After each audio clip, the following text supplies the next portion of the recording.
Welcome to the Balls Talk Sports NFL podcast, where we've got something big planned for you. So big, it's going to take 2 episodes. And this is part 1 of our NFL expansion series. And Victor, this was your wonderful, beautiful idea. So you don't want to give our listeners the lowdown on what we've got planned? Thank you so much, Elsen. Yes, I had the idea first, but you contributed to it heavily. It would not be where it is right now without the both of us chiming in. I'm so excited for this. Basically, the NFL has hinted at an expansion for a long time, and we're going to be giving it 2 new teams today, each owned and GM'd by us. Yours truly. GM, we talked all last cycle about how we're going to be, we turned down jobs from the Bears. Well, here we are. We turned down jobs from the Bears because the expansion teams were looking at us to general manage these new 2 teams. Basically, how it's working, we're building expansion teams from scratch, and it's going to be in a little bit of a weird order. So, if you remember the last time the NFL did an expansion draft, obviously they did the expansion draft. Teams got to protect their players, and then the expansion teams picked from that pool of players. We're actually going to do the protected players draft last because that'll be next week's episode. Because we feel like we can get a better foundation by doing the rest of it first, which is we're going to be picking our staff today: head coach, offensive coordinator, and defensive coordinator. We're going to be choosing. We've got a neat little free agency thing that we're going to be doing. You get to basically choose some free agents. We're going to have a cap space of $50 million. And we can go out there and sign whoever we want because we're an expansion team. Teams want to come play for a new team. That's how we figure it. You get $50 million to spend in AAV. So you can go crazy with that. And then we got the NFL draft, which we will lay out how the order of all this will go. It's kind of annoyingly complicated, but I think once we get into it, y'all will get it. But I'm very excited. It's the expansion draft.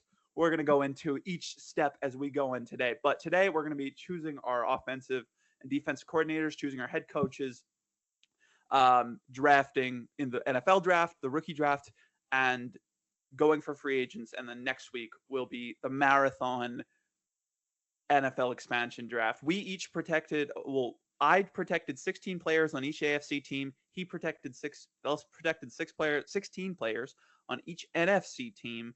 And the rest of the players are ours to choose from. So that'll be next week. It's going to be an insane episode. If you want ball knowledge and deep cuts, we're going to be drafting a lot of players you may never have heard of, players that, I had to pull up the all 22 on some of these guys. I'm like, man, got that serious. I'm looking at this tape because I want to know, are you even going to be a member of my team? That being said, do you think that was did I leave anything out?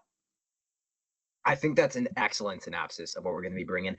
I have a feeling I already know the answer to this, but Victor, are you ready to get kinky? I'm ready to get kinky. This is the biggest episode we've done yet. Kick it off by telling me about your team identity. All right. It's been a long time coming.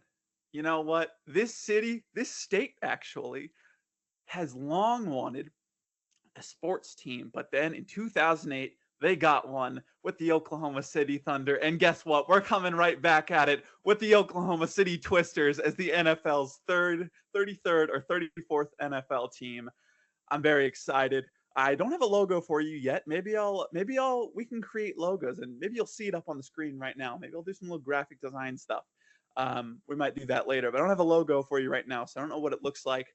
But we are the Oklahoma City Twisters. We are built around fast chaos, but we also know that there's importance. There's stuff to be found in the trenches. There's gold to be found in the trenches, all right? We play fast, but we emphasize hard work. That's what we do here in Oklahoma City. That is what the Twisters are all about. We're coming for blood, and we play in the AFC. I can't wait to tell you about my team because you mentioned you're making a logo. We already got one, baby. Awesome. Made it like a year ago at this point during my senior year of high school for sports and entertainment management class. It is the return of the title town tundra of Superior, Duluth, I suppose, Superior, Wisconsin. We don't cross the border into Minnesota. We stay Wisconsin only, but if Duluthians want to come over and watch our games, they are more than welcome to. And our whole thing is that we are tough and it is cold and it is miserable. And if you want to be here, you really gotta want to be here because there is nothing to do in Duluth, Wisconsin. Like, And that's why we're drafting people who have no yes, choice whether or not to come here. I think I should only get a $20 million free agency budget because nobody Well, wants I to mean, come to the Packers in free agency because there's nobody nothing to wants do to in come Green Bay. Nobody wants to come to Oklahoma City either. I mean, wow, this is really bad. Why would the NFL expand into Oklahoma City and Duluth? What were they thinking? Because they have great taste and they have great Yeah, GMs. they really do. Are Yeah, we ready to move on to I'm coming after Sam Presti for best GM in the state of Oklahoma. It's me, Sam Presti, and Jim Nagy. I think you're power ranked number one there. You haven't proven much yet, but you don't need to. Absolutely. I mean, well, we're about to get into it. You're going to be excited with the way that this team's going based on who I brought in as my head coach. So are we ready to get into coaches? All right. I got to know. I'll tell you this. I don't think we have the same guy. Now, if we do have the same guy, that would be kind of crazy. Ball knowers, both of us. I'm going to bring in an absolute football stud, a mind unparalleled, a guy who I have expressed my love for many times on this channel. And before I say who it is, I have to briefly explain the coaching rules. We can pick anybody that was interviewed in the last coaching cycle or theoretically could have been interviewed, but we can't hire anybody who was hired by an actual NFL team. Those are the ground rules. With that being said, I am hiring to be the first ever head coach of the Oklahoma City Twisters, Dolphins defensive coordinator Anthony Weaver. All right. That is not who I had, and I am happy for you. Tell me about it. I mean, Anthony Weaver, this is the true definition of a player's coach. This guy loves the game of football. He played for a long time, I believe 8 years or so. I have his Wikipedia up real quick. You got to know who you're hiring as head coach. I did my research. He played for 6 years as a player, all right, drafted by Baltimore. And he just brings that energy to the locker room. All the guys in Miami love him. They love him so much. And we're excited to get that energy in Oklahoma City, build that effort, and build that defense. Now, this is an unprecedented hire. You know what I mean? It's not often you see the young defensive coordinators get hired over the young offensive coordinators. But I'll tell you this. I didn't even consider a young offensive coordinator. It was between two guys, and you probably know who the other guy is Jesse Minter. It was actually between him, Minter, and Chris Shula. So it was all defensive coordinators. We're going defense first here in Oklahoma City. We're playing in the mud. We're playing in the storms. We got to have the defense on point. We got to have the trenches on point. Anthony Weaver's going to bring that for us. And I hope that he's also going to bring some cool stuff from Miami. So that being said, that's Oklahoma City's head coach, who is Duluth's. So after hearing you talk about your head coach candidates, like you mentioned, there's a rule that we can't grab guys who it was something like are content as coordinators. Like you named Steve Spagnuolo. Obviously, he's just going to stay with the Chiefs long term as one of the best defensive coordinators in the NFL. So I'm getting second thoughts here. Is Brian Flores off the table? No, he would absolutely take any head coach job. Then we are going Brian Flores, baby. And this works for so many reasons. You talked about wanting a player's coach. We don't want a player's coach. We are Duluth. We are superior Duluth. It is cold and it sucks and everything should hurt. And I think that Brian Flores embraces that mentality. In all seriousness, I do think the whole getting run out of Miami thing was really questionable, especially when we look at the direction that the Dolphins have gone since then, where toughness has been severely lacking from their identity. And we won't have to worry about that with Brian Flores as the head coach. When you hire defensively, you also might worry about capping upside. And I think that Flores is a coach who isn't just a dominant defensive mind, but he's shown a rare ability to evolve every single season, it feels like. And I see that continuing forward into the future. So as long as you can bring in a capable offensive mind, I'm not worried about having poorly called games on the offensive side. And also we steal him from Minnesota. And I love that. He crosses the border over into Wisconsin, and it's one of ours now. Yeah, and you got to imagine you're in the NFC North, too. You got to imagine that. So, oh, wow. Right? The rivalry That's just going to be games, filthy. Yep. They're going to be sick. I love the hire. I respect it a lot. He crossed my mind. He was probably fourth on my list if I had to pick. But you know what? I also don't put too much stock into the run out of Miami rumors, but it was enough. It was enough to deter me from picking him as the next head coach, as the first head coach of the Oklahoma City Twisters. I'm very happy with my choice, and I think you made a good one too.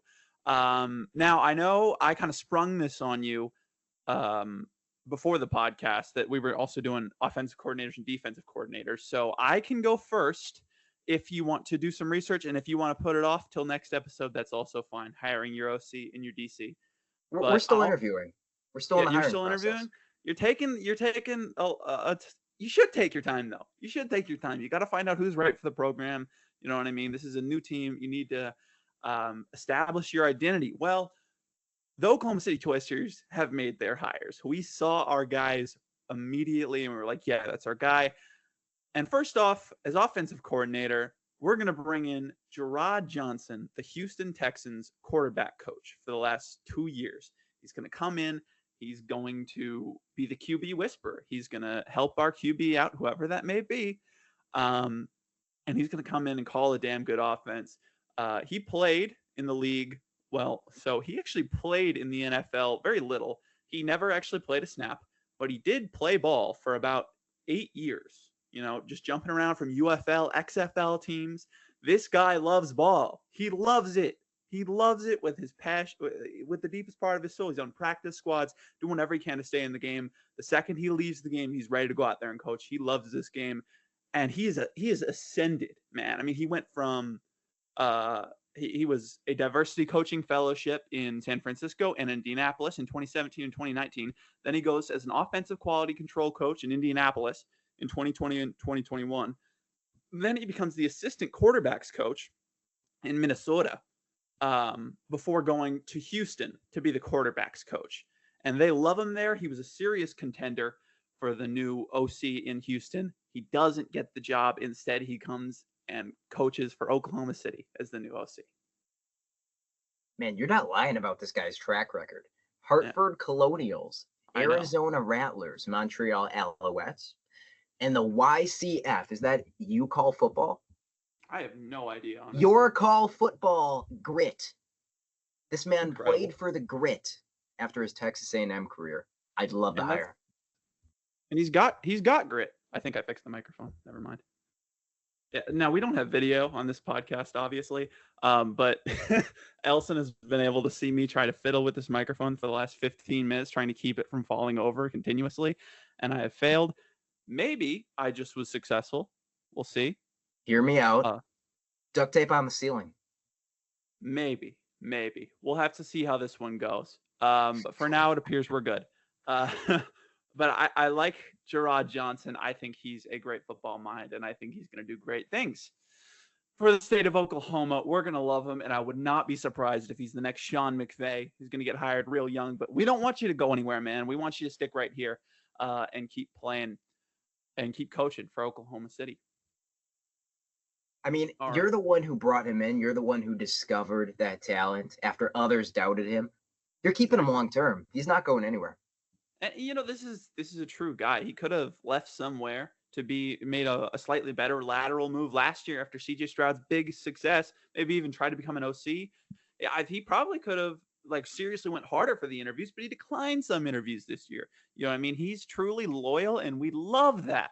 We love that, and we know he's going to be loyal to Oklahoma City. The fans are going to embrace him. Fuck. The microphone. Okay, I gotta figure this out.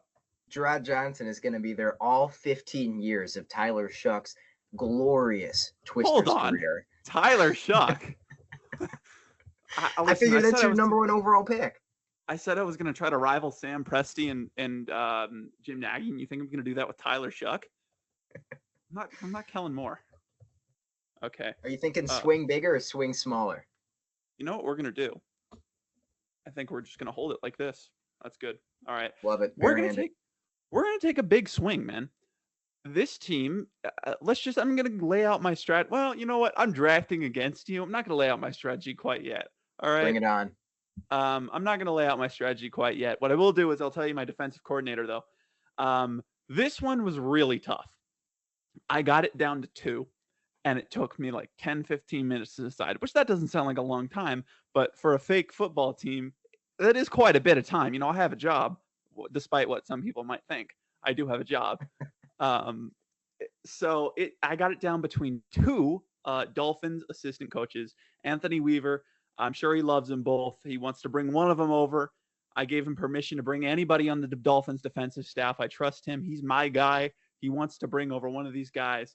And ultimately, it was between Brian Duker, their defensive pass game coordinator and secondary coach, and Austin Clark, their defensive line coach. And I went with Brian Duker, the defensive pass game coordinator and D-backs coach for the Miami Dolphins, is the new Oklahoma City Twisters defensive coordinator. Now, this is for two reasons. One, I don't know when we were talking about it in our interviews with Anthony Weaver, he was like, listen, I just want to see where it takes me. Talking about play calling with head coaches, especially defensive head coaches. Obviously, Aaron Glenn this year, he made the decision to not call plays, just focus on game management, being a true head coach rather than being a play caller. And I talked about that with Anthony Weaver, and he was like, I don't know yet. I mean, I want to get with the team, see what I feel like is right, and see if I want to call plays. And ultimately, I trust Brian Duker to call plays more if we need him to.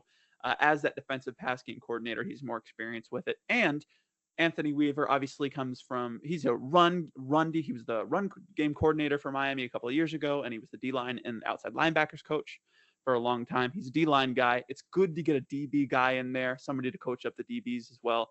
And he's got a great track record. I mean, in 2024, he was obviously with Miami, but in 2023, he was with Detroit as the defensive backs coach. And that was the year Kirby Joseph became Kirby Joseph. And Kirby Joseph was a 4th-round pick, and Duker turned him into that. No small feat. They've got some good DBs over there in Detroit. I like his track record. He's the new Oklahoma City Twisters defensive coordinator. Did quite a bit with a little last season. Targum still had a fantastic rookie year, coming out of nowhere. Totally understand the hire. Should be great synergy. And I will get back to you with my OCDC combo next week. And I will say, those probably wouldn't have been my choices because I did not know who those people were. But now I do. I looked them up and everything, so I much appreciate it. It's actually kind of hard to find people to hire as your offensive coordinator, defensive coordinator, because I wasn't going to hire anybody who was already an offensive coordinator right now. I don't think anybody's making a lateral move to join the Oklahoma City Twisters right now, at least in 5 years, once we've won 5 Super Bowls, beating Duluth 5 times. I'm sorry, man. It just had to be done. Great program you got in Duluth over there, but us boys in Oklahoma City are just better. We're just better. We might be tapping from the college ranks. Uh-huh. We'll see. We'll see where the pathway takes us. I thought about that for a second. Didn't go with it. I'm excited to see your hires next week. But now is not the time for that because we've made our head coach hires. Anthony Weaver's coaching the Oklahoma City Twisters, and Brian Flores is coaching the Duluth. What's your mascot? We are the Titletown Tundra. So you know how Duluth, like the Titletown Tundra. Okay, so let me explain this. You know how like what's a good example? The New England Patriots are not in New England per se. Sure. We are the Titletown Tundra in the same way that they are the New England Patriots, and they play in what? Are they actually in Foxborough? Yeah. Yeah. That is how we are in Superior, Wisconsin. Oh, so you're called the So we are the Titletown Tundra, yes. Not Duluth. Yes. That's merely the location, Victor. All right. And the mascot is a wolf, and not a cute wolf.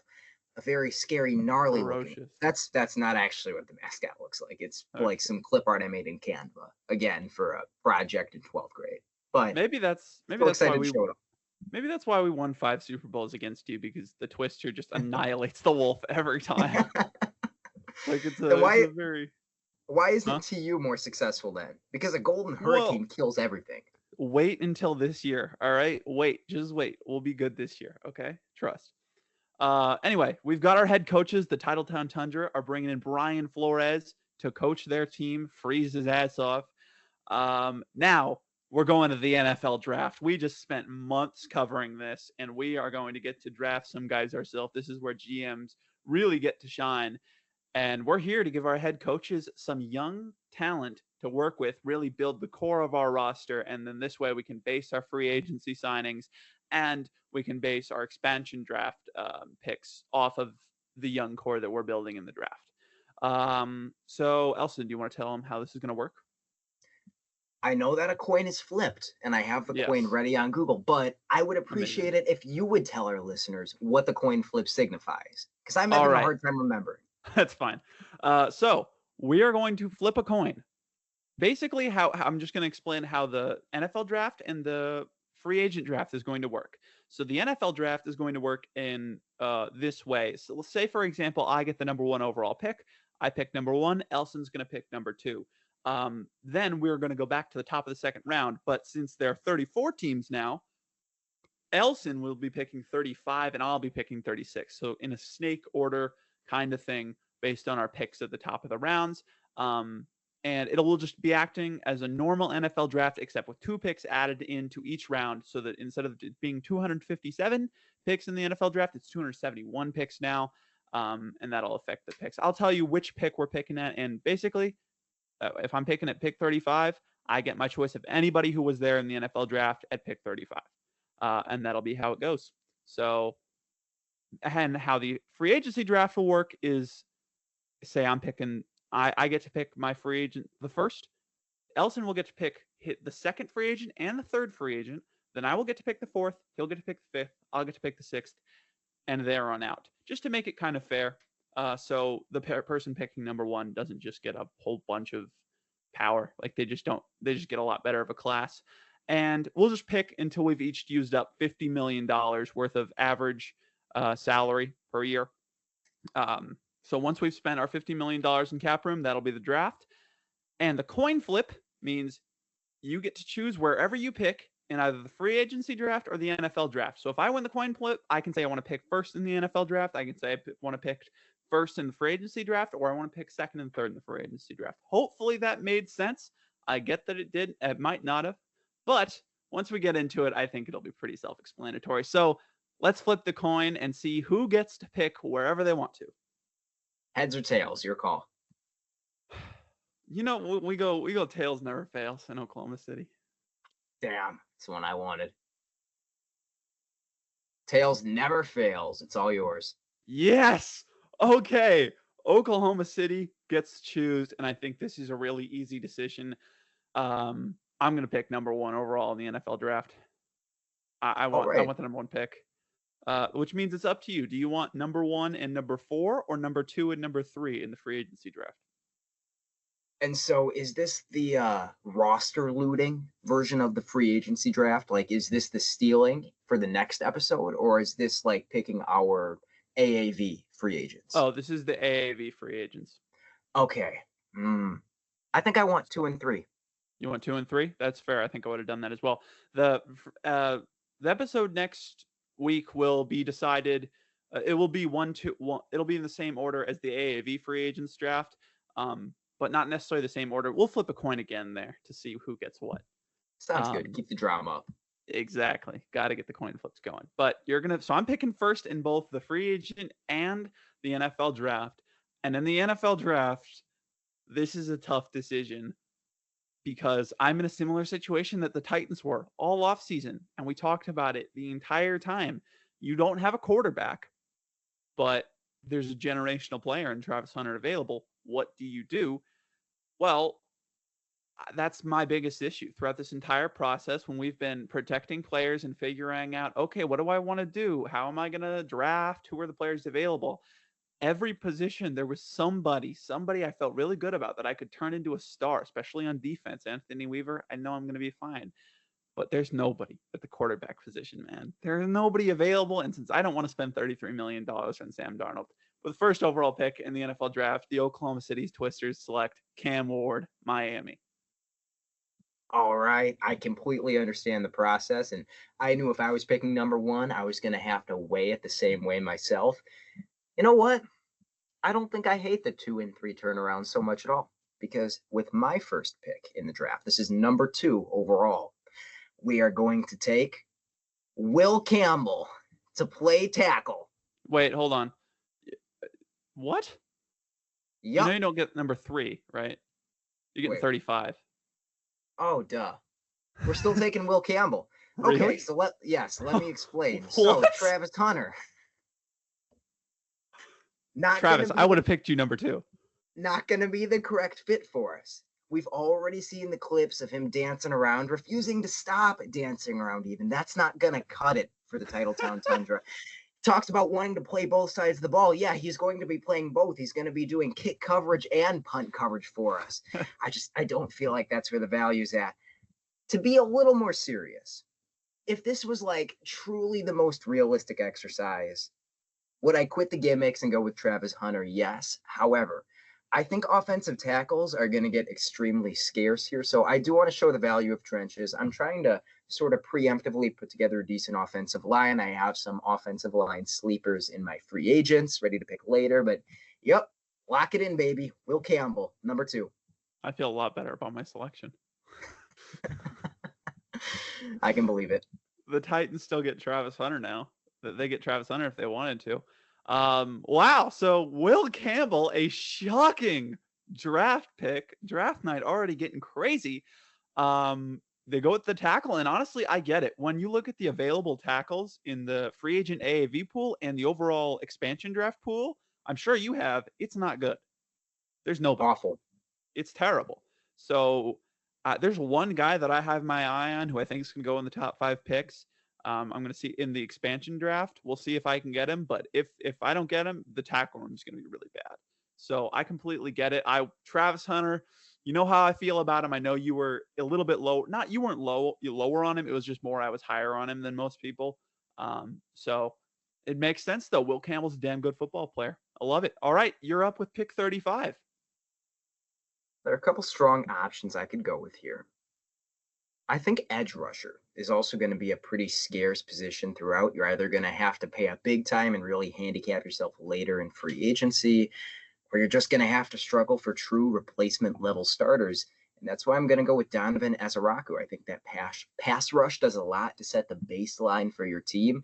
And it's going to all be about finding good football players if we want to compete early on in our NFL tenure. I think he's ready to play. That's a good pick. Donovan Ezaraku, the Boston College edge, talked about him at length during the NFL draft. He's a superstar. He knows what he's doing and when to do it. Yeah, so I'm not going to lie. I was between him and a couple other guys, so that makes it a little easier, but not all that much easier. I'm really in between 3 guys, and since they're all going to be gone by round 3, I can just tell you, it's not like you're going to trade up or anything, because I don't think we allowed trade ups, but I'm between Will Johnson, Ben Morrison, and Demetrius Knight Jr. We got the quarterback. We need to build up the defense, and Will Johnson would be awesome. But again, man, those injuries really do scare me. So much so that I think I'm going to go with Benjamin Morrison. I'm going to go with him. I think he can play everything. I think he can do everything. I think he's going to be able to run Weaver's system really well. Weaver, I mean, he doesn't really have an explicit system. You could say that he likes match, but some of that just may be a carryover from the Fangio days in Miami. I mean, he loves fire zones, obviously, but he has an identity, and that's the fact that, hey, I'm going to put my players in the best position possible. So I think that he's going to use Ben Morrison to the best of his ability. He's kind of like the defensive side for how Liam Cohen runs an offense, where it's just like I'm going to run whatever my players are best at, and I'm going to make it work. And Weaver does that in a great way, and Morrison can run anything to exceptionally well standards. So I'm excited to take him with pick 36 in the draft. He was also my next man up. He was a tough choice. It was. The draft room's clapping, both of our rooms. I think we've gotten some good players so far. Ezaraku versus Campbell in training camp is going to be pretty awesome to watch. All right. I'm up with pick 67. Believe so. All right. Let's see. What do we got here? So I took a corner and a quarterback in the first 2 picks. And man, the 3rd round has a lot of guys that I can go with here. This is tough. A tough time. Man, I tell you. I think I might know who you're going to go with in the 3rd. I think I know who you're going to go with.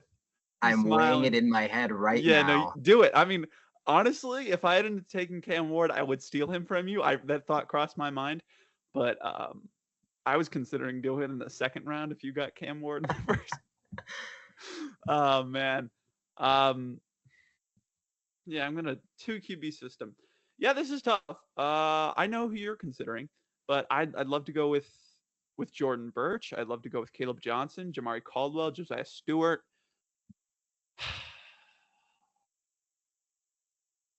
Savone Revel's also very good, but I just drafted a corner, and their corner is really good. There's a lot of corners out there in the expansion draft pool. I don't think I want to really emphasize that position heavily. I do think edge is kind of it's tough to find like a really good player and a really good athlete at that. Like, so I really want to go Birch or Stewart. I just don't know who to pick between. They're both damn good players, and I feel like they both can do amazing things with Anthony Weaver. Um, I'm gonna go Josiah Stewart. We want All to right. build this team on effort, motor, and just personality. And Josiah Stewart brings all of those things, plus freak athleticism and like a 28% pass rush win rate in Michigan, and the blessings of pretty much every coach he's ever played with. Josiah Stewart's awesome. He's going to fit right into the culture here in Oklahoma City. I think he's going to love it. He's going to be a dog. This defense is getting after it. Ben Morrison and Josiah Stewart, couple of dogs. All right, you can do it. Pick 68. Pick 68 is There's some players I would really love to pick here. Xavier Watts, I think, is a great value in the yeah. third round. My boy Jacob Parrish, maybe Wyatt Milam to add some quality line depth early on. But no, we're going to take the quarterback. Jalen Milrow. How exactly this plays out, I'm not entirely sure, but probably looking at signing a bridge option later on. I mean, there should be plenty. It's not like teams are protecting their bridge options. Obviously going to be cheap for the most part. There's a Tyrod Taylor out there. That's if we want to sit him though. People always say you got to you got to sit your project quarterbacks, and I understand that philosophy. You let them learn, and then you bring them in when they're strong. But Jalen Milrow is Jalen Milrow. Confidence has never been the issue with him. He has that rushing ability to sort of contribute to a floor. We don't know exactly what the offensive scheme is going to look like. Why not early on in Titletown Tundra history put him out there and see if he figures it out by himself? We're probably not going to have a dominant offensive line, even though we went there with the number 2 overall pick in the draft. So he's going to be running for his life. Hey, that lines up. Just a ton of options with Jalen Milrow. And I didn't feel like I had to spend my first round pick on a quarterback. I like that I still got a dart throw in. I love it. Number 2 overall, Will Campbell makes a little bit more sense now because we want to protect our franchise guy and Jalen Milrow. And you know what? Looking at the expansion draft pool, there are quite a few quarterbacks there who, like, they're not guys you want to start long term. But if you need to put them in for the first 6 games, you like them a lot. And behind a rookie quarterback, kind of teaching them, taking that mentor role, always being there in case you need them. There are a few guys that I do like there, and some guys in free agency if you want to go there as well. So that's a solid pick. Very interesting one. All right. So through day 1 and 2 of the draft, the Oklahoma City Twisters have drafted quarterback Cam Ward, cornerback Benjamin Morrison, and edge Josiah Stewart. And the Tileton Tundra have drafted Will Campbell, offensive tackle, Donovan Ezaraku, edge rusher, and Jalen Milrow, quarterback. a couple of really nice drafts so far. All right, you're up with at the top of the 4th round. The 4th round is where my board really starts to open up. I feel like I have a guy at just about every position that you could want. The question is, do I want receiving help with an Alec Io manner? Do I want to Ooh. contribute more to the edge room? Because some really highly valued, or I should say undervalued edge rushers came off the board here. You know who I'm looking at. Take the chair, please. Oh, no way. You wish I would take the chair because you want Braden Swinson. No, I don't. I honestly, listen, man, I'll just tell you right now, I'm not going to draft Braden Swinson. If he fell to the 5th round in the NFL, he's not going to fit the culture here in Oklahoma City. You know what I mean? I got to trust that the NFL guys did their due diligence, and a player that talent is not falling to the 5th round for anything less than a really damn good reason. You know, there are probably some talented wide receivers that are just barely going to scrape by the protection pool as the 17th or 18th most valued asset on their team. However, I don't know how many of those guys have Alec Ioman or skill sets, so I'm going to pull the trigger. Are the medicals a question mark? Sure, but the upside is fantastic. Develop into a trust target for Jalen Milrow, who has a stellar arm. There's a ton you can do with Ioman. That was my pick. I'm sorry I ruined it, buddy. Damn it. That was my pick. That's why I wanted you to pick the chair so that I could pick hella guy minor. He was on my board. Really? That's nice. Yeah, okay. So I did want a receiver. There are plenty of talented receivers in the pool. Let me just I see I have a list. Just tell you there's quite a few guys. I mean, AD Keep in Mitchell. mind, I did accidentally protect free agents. Oh yeah. So I will go in and unprotect them.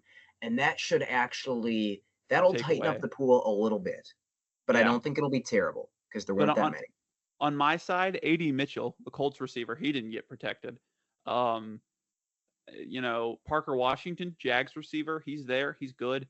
Um, just players like that. There's and Debo, technically, I don't know if that'll last, but Debo didn't get protected. So there are quite a few good receivers available. So much so that I am willing to forego it. But here in round 4, do I go defense again? Well, I mean, actually, there's only defenders on my board. So I'm actually stuck. I'm stuck between 2 Oklahoma guys, Danny Stutzman and Billy Bowman. The chair, I'm not going to go with the chair. I'm not. I took Josiah Stewart, and plus, I mean, we're running a 3-4 here. It's no secret. Miami ran a 3-4. I mean, you employ Chop Robinson, you run a 3-4, and obviously you can run whatever you want to. The NFL is not just 3-4 and 4-3 anymore. It's multiple. Every team runs multiple, but we like smaller linebackers here. So I don't think it's going to be our guy, the chair, Jack Sawyer.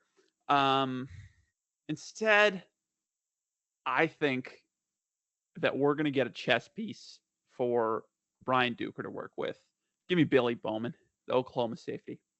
It hurts to pass up on Danny Stutzman, but man, that coverage ability, that ball hawking ability is going to put asses in seats in Oklahoma City. We keep the hometown kid home.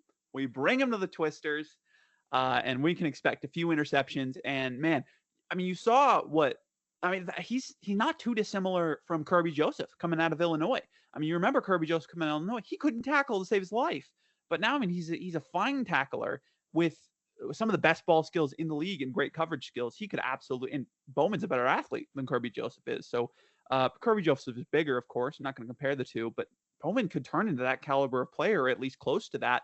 And Duker was a big part of Kirby Joseph's development. I think he can be a big part of what we're trying to do here with Billy Bowman in the 4th round.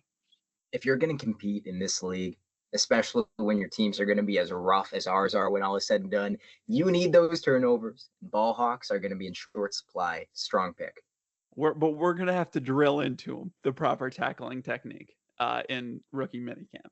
Like literally with drills. Drills are going to be involved. It's going to be painful. It's going to be drills. Yeah, Anthony Weaver and Brian Duker are going to go out there, and they're going to bring out the tools to torture him into apparently learning how to tackle. Thanks for the idea, Elsen. That's how we do things here.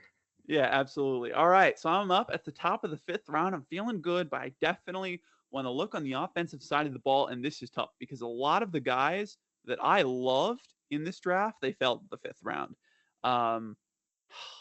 And I'm in a position where I might have to pass on Chris Paul Jr.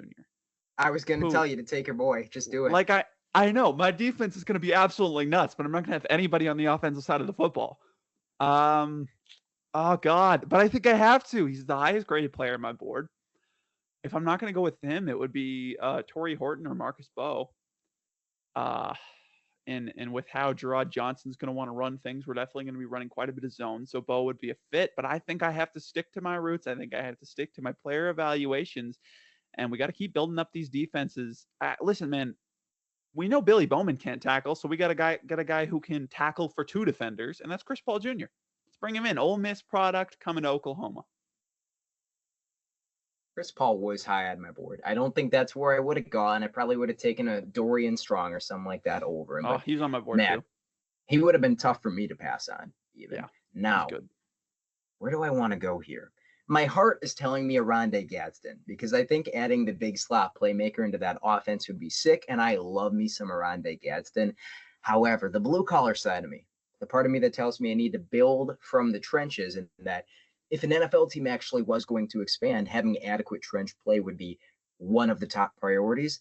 That part of me is telling me I need to go Marcus Bowe.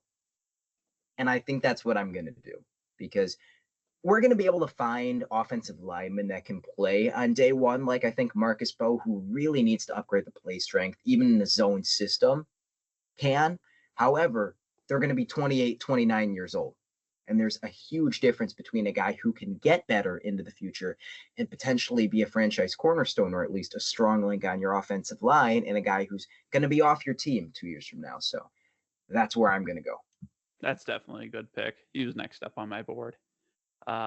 Yeah, very good. I'm surprised you didn't. I wonder where was your boy Elijah Roberts? Oh, he's on there. Okay, good. I didn't love the value. I mean, yeah, it doesn't help that I'm staring down basically a blank roster on the spreadsheet side of my screen right now, and it's like adding Elijah Roberts into there, sort of a reduction edge rusher. I love him. I'd love to have him, but just didn't feel like the best use of resources. Yeah, for sure. But that's a good pick. Torrey Horton was also on my board. Oh, definitely. But yeah, all right. You're up at the top of the 6th. It's between two players. It is. It's between Cameron Williams and Jack Nelson for me. It's all about them trenches. Yep. I mean, I'm looking at Aeneas Peebles. I had Will Howard here as backup plan. I didn't love the 6th round pool quite as much as I loved the 5th, or quite as much as I love the 7th plus undrafted free agents pool, who I didn't give us any undrafted free agents, but obviously, if you really like a guy in the 7th, you're going to go out and get him instead. The question is, which one do I want more? We got to go with the upside of Cam Williams. That's a good pick. I mean, when you're talking about expansion teams, you're looking for upside most of the time because there's a chance anybody can bust, and you're not looking to win right now. I mean, let's be honest. Oklahoma City, we know winning's not really in our future in the next year or two, so we can wait for a guy like Cam Williams to develop into something, and we can spend more time focusing on developing him. So in this case, he's going to go to the title town, play for y'all, but definitely high up on my board, a good pick. And now I'm left with a tough choice between really probably two guys, Aeneas Peebles and Jay Toya. You guys know that I'm a big fan of Jay Toya. And when I'm looking at Aeneas Peebles, obviously he's very small. He can play the 5 tech very easily for us. But man, I mean, I'm looking at the free agency pool. And I'm looking at the free agent pool. And there's a lot of 3 techs, a lot of 5 techs. There's not a lot of nose tackles. There's not a lot of guys I feel like who can get down and in the mud for our team, and we're gonna need that in Oklahoma City. So I'm gonna go with Jay Toya. I'm gonna go with Jay Toya at the UCLA defensive tackle, just to fit the run and do it at an elite level. As you said, expansion teams need to build through the trenches, and that's what we're gonna do. Actually taken in the 7th round, but in this case, he would have been taken in the 6th round. So,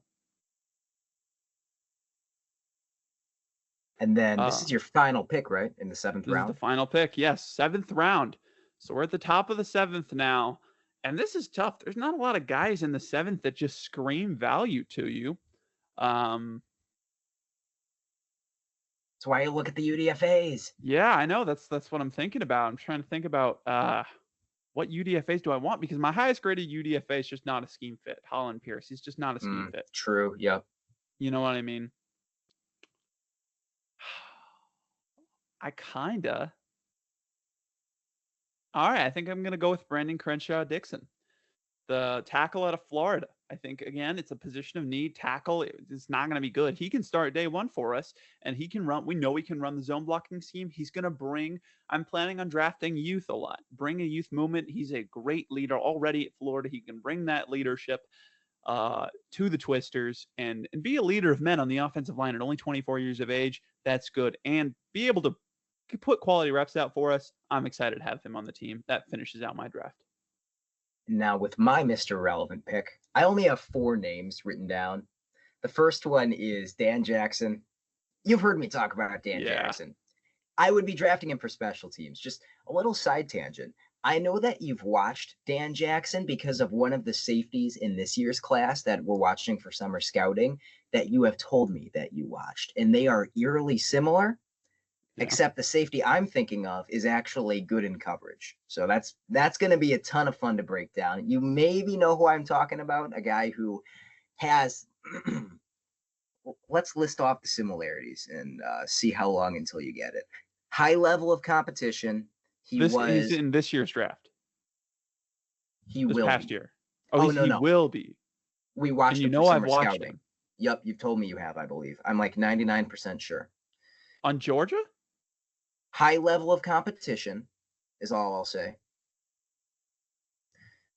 Former walk-on, played like every sport in high school and was really accomplished, got more and more snaps every season, plays completely insane against the run, just flying in from everywhere, making dive tackles, getting blown up, and he's a white boy with speed. Oh, Taff. Taff, yeah. Yeah. It was Taff Taff is or Daniel Hubbard. Jackson, but he can cover. Yeah. Oh, Taff is weird, man. We're gonna get into him into the safeties episode. Oh boy, Taff is gonna be such a strange. There's gonna be quite a few strange evaluations in this safeties class. There's a couple of fun ones. I'm excited to get into summer scouting. But yeah, Dan Jackson, I love it. Bringing him in for the culture. I consider doing the same thing with Ahmad Hassanine in the 6th round. Just that culture guy who can play special teams and put in some quality reps as a thumper, as a rotational guy. But I love it. That's not going to be my draft pick. What? How That can was you only one of forsake your 4. boy? The other 3 were LaQuint Allen, Elijah Badger, and Holland Pierce, who I obviously can't bring in Holland Pierce because I employ Marcus Bowe. And although that would be really funny to look at in camp, just like put them together and take a picture, I don't think I can do that for realism purposes. Yeah. Man, Elijah Badger is really rare value, a guy who I think can be a wide receiver 4+ on day 1, but I can't forsake my boy LaQuint Allen. Your guy. I told myself I wasn't going to draft running backs because teams can't protect all the good, talented running backs on their roster. There just aren't enough protection slots for that. There are going to be plenty of even quality starters, I think, available in the unprotected player pool. However, I think LaQuint Allen has actual 3-down upside and could be our starter 5 years from now. So that's why I'm comfortable with it. Yeah, he was on my board. I forgot about him for a second, but I figured that he would be your pick. That's a good pick. I like it. And in the 7th round, there's no harm in drafting a running back. And there is a lot of running backs in the unprotected player pool. Let me just pull it up real quick. Jalen Warren, Tank Bigsby, Tyrone Tracy, Brian Robinson, David Montgomery, Tyler Algier, Kyron Williams. Surely once you do the free agency, that one shocked me that you didn't protect him. Shocked me. Really? Yeah. I'm not even a Kyron Williams guy. Dude, they have Kyron Williams ×3 on the bench. Yeah, but none of them are as good as they have Diet Kyron Williams and Kyron Williams 0 on the bench, but they don't have Kyron Williams. You know what I mean? You can't replicate the real thing. Kyron Williams is like the Dr. Pepper of NFL running backs. Like, it's pretty good. You'll drink it, but whoa, not exceptional. Hold on. You're just going to unleash that in a room full of Oklahoma City Twisters fans? You're going to say Dr. Pepper is good, not great? Do you know what We're starting a rivalry? You know what the national beverage in Oklahoma is Dr. Pepper. That is the team's official sponsor. It's Dr. Pepper. It's the Oklahoma City Twisters sponsored by Dr. Pepper. Dr. Pepper, please contact me. I will do so much free advertising for you. Yeah, we're sponsored by, we're really going to, Titletown Tundra versus the Oklahoma City Twisters is happening every year. It's going to be like an OU Texas, Alabama, Auburn level rivalry of hatred. NFC, AFC, we're bringing back classic rivalries. Unbelievable. Okay. Do you know what our team drink is? What's your hold on. Beer? It's just lager. Yeah. Yeah, there you go. I was going to say, I mean, is that or cheese sauce? I think that's a copyright of the Packers. All right, yeah. They get that by proxy. That's okay. I mean, Packers have some competition now. I'm excited to see that rivalry, though. Duluth, when Green Bay, those boys in Green Bay have to come slum it down with the Duluthians. I'm excited. I will be there. They're posers. We can drink more than them. We can eat more cheese than them.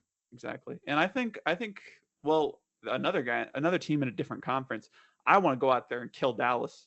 I want to beat them.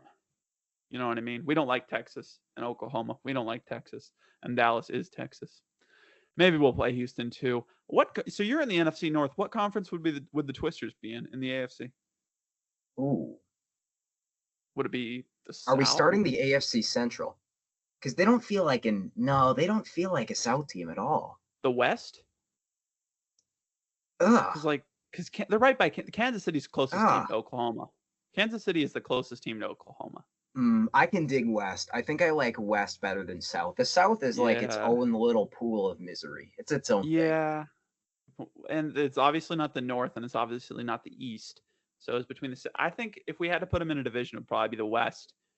Eventually, we'll create a new divisions, right? But not yet. So How we're the hell slumming is it. how is Dallas in the NFC East either? I don't know. I just realized that. The NFL divisions, like when you don't think about where these teams are located, they're fine. But then you look at it on a map, you're like, what the fuck am I looking at, man? This is a disaster. Whoever designed this should be shot in the back of wherever. It doesn't matter wherever you are right now. Take them out to the back of that place and shoot them. It's terrible. But I don't know how Dallas made it. How are Dallas and Houston in opposite conferences? It doesn't make sense. One of the commissioner's kids just had a map and squiggled on it with a bunch of crayons for fun and then handed it to him and said, realignment. And that's how the conferences and divisions were born. But it gave us Dallas, Philly. So true. I can't hate it. All right, that's the NFL draft. Do you want to pick a UDFA? Just you get your free choice of a UDFA. It would have to be like a totally random ass UDFA because I don't think we're pulling any other really high end guys. So, yeah, let's get Thor Griffith, the nose tackle out of Louisville. Yeah, I think we could use him. Favorite guy. Yeah. Let me bring in Nate Noel. Get some heart. Pickup. Some heart. You love that. Team. We're not going to get anybody else. Bring in Nate Noel. All right. So that's the draft. That's the NFL draft. So let's read back our picks. I picked number 1 overall, and I took Cam Ward. Then in the second round, I took Benjamin Morrison. Then in the third round, I took Josiah Stewart. The fourth round, Oklahoma City took Billy Bowman. The fifth round, we took Chris Paul. The sixth round, Oklahoma City took Jay Toya.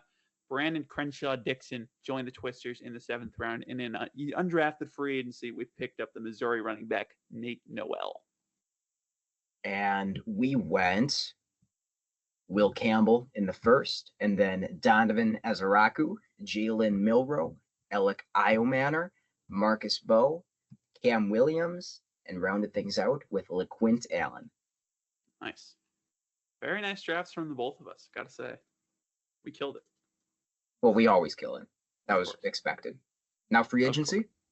Now it's time to do free agency. So I'll just reiterate it real quick. I will get the first pick in free agency, then he'll get the first, second, and third pick, then I'll get the fourth, he'll get the fifth, and I'll get the sixth, and so on. Basically, how it works, we each have $50 million in cap space, and we can fill that cap with the average yearly salary of whoever. So if, say, somebody's making $10 million a year, then that's $10 million taken out of our cap room to use, and we can pick in that order until we have filled up our $50 million. I am picking first, which means I get my first choice of anybody that was in this past free agency pool. Now, in this past free agency pool, I'm not going to pick guys who went back to their own team. You know what I mean? Because I don't think you can steal somebody. Definitely. Who got re-signed. But anybody else is fair game, I think. Just to make it more fun. Anybody else is fair game. We're working on a limited cap space, or for an expansion team, they would have more cap space in this. So I think we are limiting ourselves. So I think it is fair. But with the first free agency pick, honestly, I thought more about the draft than I did free agency. I don't see, now that I've taken a lot, I really was thinking that I was going to go defense with my first free agency pick, but I went defense heavy in the draft. Why not do it more though, right? Like you can always have more defenders. You know what I mean? Wins championships, except for when it doesn't. Well, as far as value goes, there's a couple of guys I'm looking at. I'm going to go and bring in somebody who I think could actually be a realistic signing for the Oklahoma City Twisters. Javon Holland is going to follow Anthony Weaver to Oklahoma City. Safety, originally from the Miami Dolphins. He goes to New York on $15 million a year. Not you're coming to Oklahoma City on $15 million a year, so now we got Javon Holland and Billy Bowman in that safety room. You're just not throwing on us.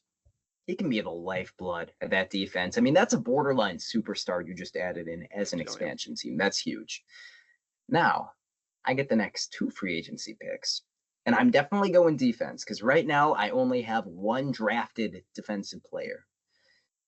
The question is, do I go for the big swing? You know what? A player who is just entering his prime. It's pricey, 19 million AAV a year, but we're going to pull Josh Sweat.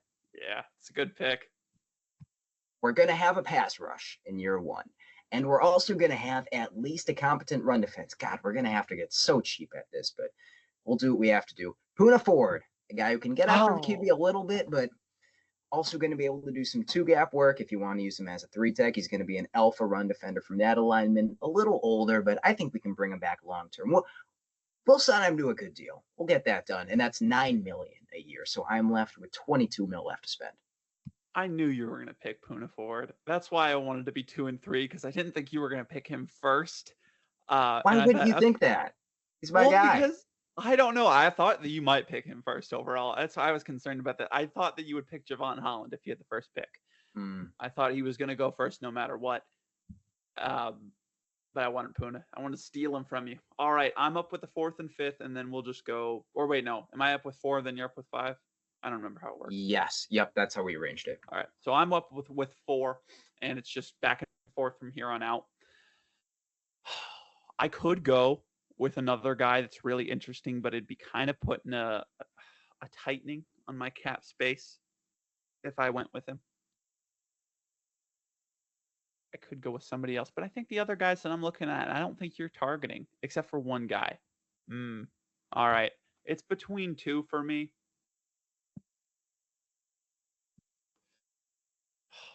I really don't know if he'll take this other guy with the 5th pick because he's very good, but I don't know if he'll do it. I need offensive line badly because I took Crenshaw Dixon, but that's it, and I don't love the depth. There's actually a lot of depth at guard in the expansion draft, but there's nobody as good as this guy. But there's also a freak on the other side of the ball. Yeah, just keep building. We're going to have the best defense of all time and the worst offense of all time to surround Cam Ward. We're not setting this. Actually, I really should draft an offensive lineman here to give my guy a chance in hell. Maybe we can trade for an offensive lineman. You think? Yeah, I'm going to take Dre Greenlaw. Fuck right. Cam Ward. Yep. He's going to die. Yeah. Cam Ward can go die on the field. We're going to take Dre Greenlaw. I love my defense, though. Ben Morrison, Dre Greenlaw, Chris Paul. We got our guys Holland and Bowman in the secondary and Stewart rushing the passer. This is a great defense. Weaver we brought him in with a promise of defense. You know what I mean? So offense be damned. I love that pickup. I mean, he was circled. He was bolded on my board. Yeah. That value at $10.5 million AAV, that's also awesome. He's just a cut above everything else that's available. However, I think I know what I have to do. I have to get some actual cornerback help because I know there might be some available when we draft more players later on from the unprotected player pool, but I don't know if any of them will be as good as Christian Fulton for $10 million a year. Yeah, it's a good pick. He was on my board as well. Great value there with that contract to bring in. All right, now I'm up. I would love to pick up Will Fries, but I've spent $25.6 million already. That would put me in a position where I'd only have $7 million left to spend. I gotta get some of the lower guys to fill out this roster with quality players. I'm going to pick up my nose tackle. Him and Jay Toya are going to split reps. I'm going to pick up Bobby Brown, the Rams nose tackle from last year. We're going to bring him in.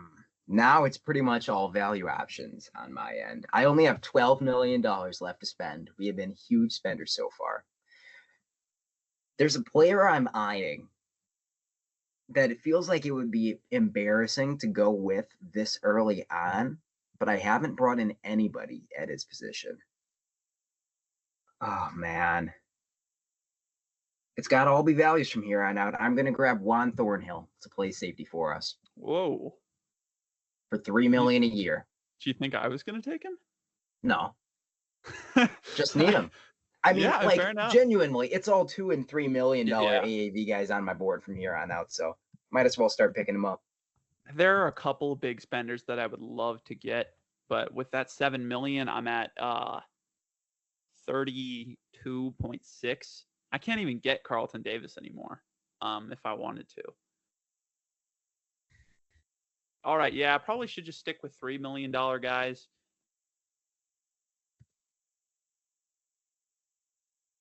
Or I can still go out there. I've still got some cash. I might go and bring in.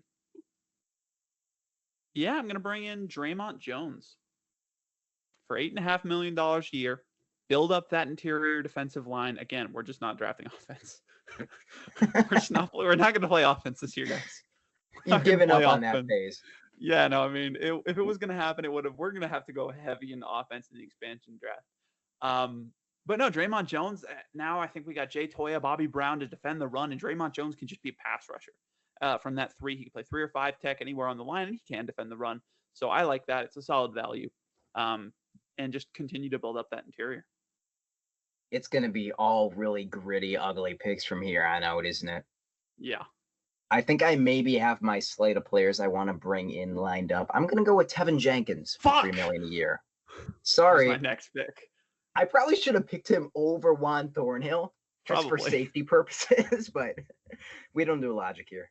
No.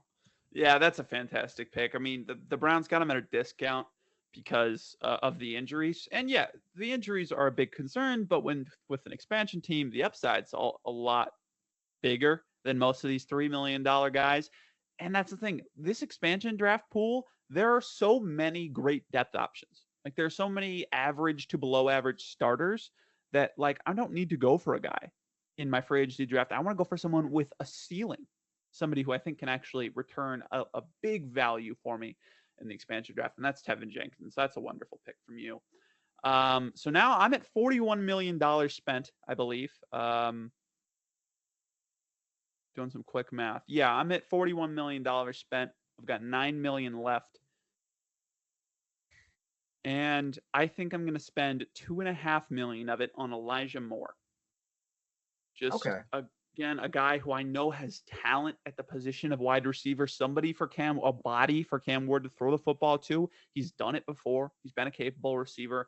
And just a change of scenery, getting him in an upstart team with a good culture, I think that can really turn his career around, and he can be a reliable option for Cam Ward. He plays the wrong side of the ball for your team, but yeah, he does. We have to address the offensive side of the ball at least once, I think. Just this is the only time, though. Now I have $6 million remaining, and we're gonna spend over half of that, $3.5 million, on Eric Stokes. Like you talked about, a guy with upside.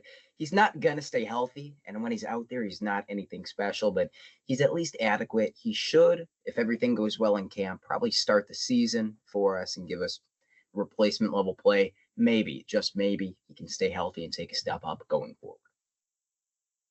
Good pick. All right.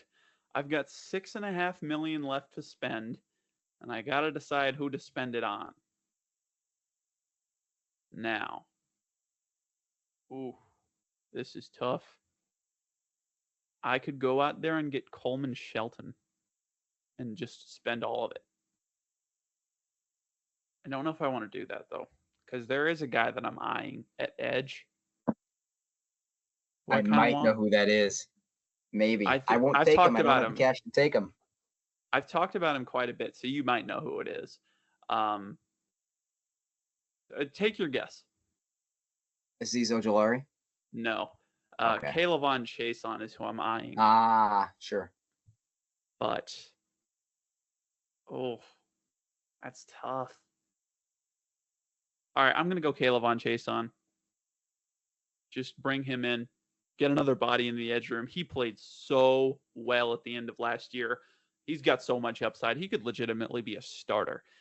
He got only $3 million a year because, well, he's played a lot of games in his career in the last 4 years, and most of them he sucked.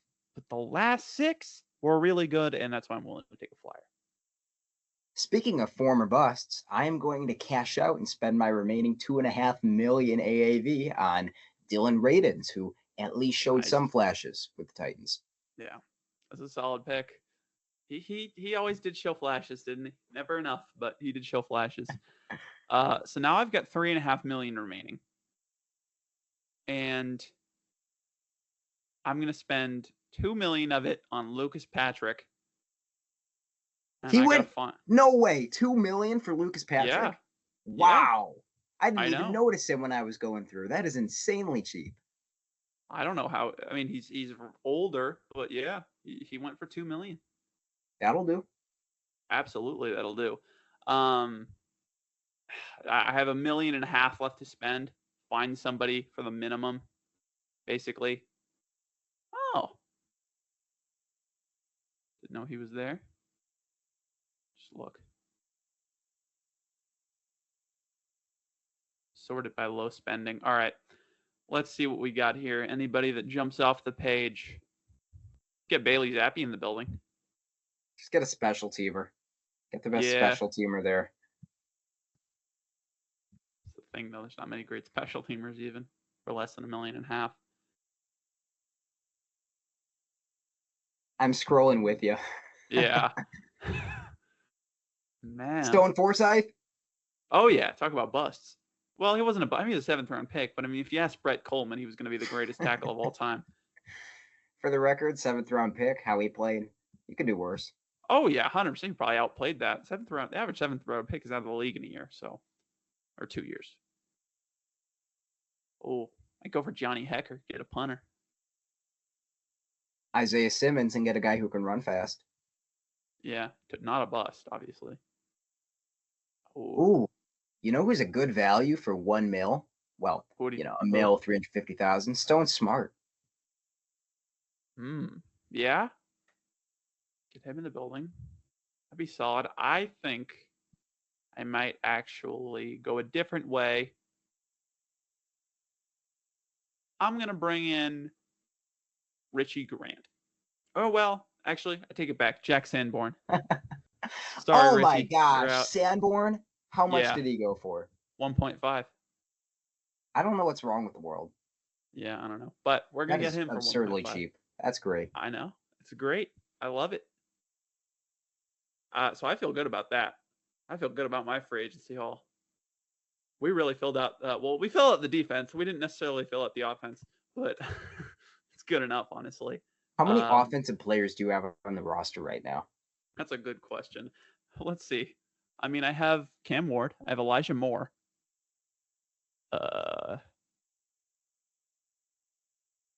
And Brandon Crenshaw Dixon and Nate Noel. So dear God. Yeah, I have the #1 overall pick on the offensive side, and then I have a $2.5 million free agent and a 7th-round pick and a UDFA. So the offense isn't looking good, but the series isn't over. We're coming back next week with the expansion draft with a long-ass episode, I'm sure it's going to be, or we're going to pick a lot of players. We don't know how many players we're going to pick yet. We'll probably figure it out after the episode. But that's where I'll fill out my offense. Victor. What? Victor, we're going to pick the amount of players we have, or we're going to pick 53 minus the amount of players we have. There are 53 players on an NFL roster, Victor. Yeah, but we got to have somebody on the I'm not having Nate Noel on my official roster. Oh, gotcha. Okay. No, we can just go to 53. We're picking more, not less. Yeah, I figured we'd pick a little bit more, but not too much more. Like 60 maybe. That sounds good. I love it. We'll see. All right. So, let's just read off our free agency signings so far. Well, let's just give a general state of our team right now. All right. Let's kind of show everybody where we're at. At quarterback, I got Cam Ward.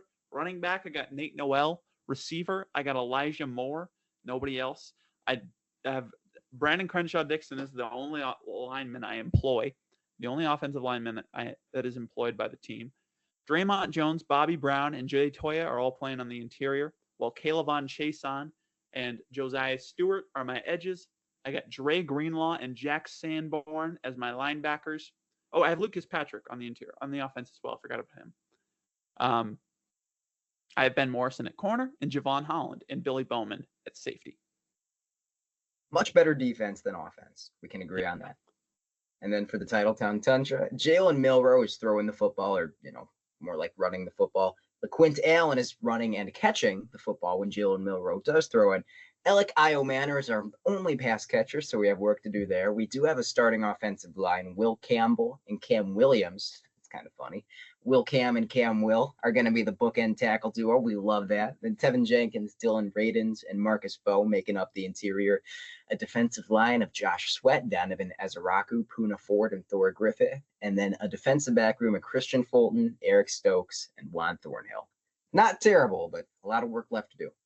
Oh yeah, plenty of work left, but you'll be surprised. There are quite a few talented players in the expansion draft pool. There really are, and it's going to be exciting episode next week.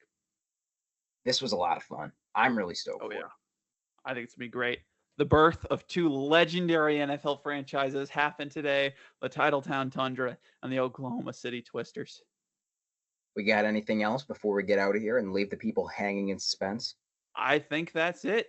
Make sure to come back next week where we do the actual expansion draft, the thing that everybody's been waiting for. I might actually attach in the description below, I'll probably attach our rosters, and I'll probably attach the unprotected or the protected player pool that we did. So if you want to do this exercise by yourself, you know what I mean? If you want to just do an expansion draft by yourself, get some buddies in a circle and pick and show off your ball knowledge, pick some good players. We got a pool of protected players that we built for you. So I'll put that in the description below as well. And have fun with it. Thank you all for listening. It has been an absolute awesome time picking these players, and we will be back next week. Victor, that's a great gesture, but I don't know if there's anybody else like us out there. Oh, there is. There is. It's a lonely world. It's all about meeting the right people. Well, I mean, we can just, I guess we can just email it to Trevor. He's really the target. Email it to Trevor Sickman and Connor Rogers. Someday. Ladies and gentlemen, as always, stay hard.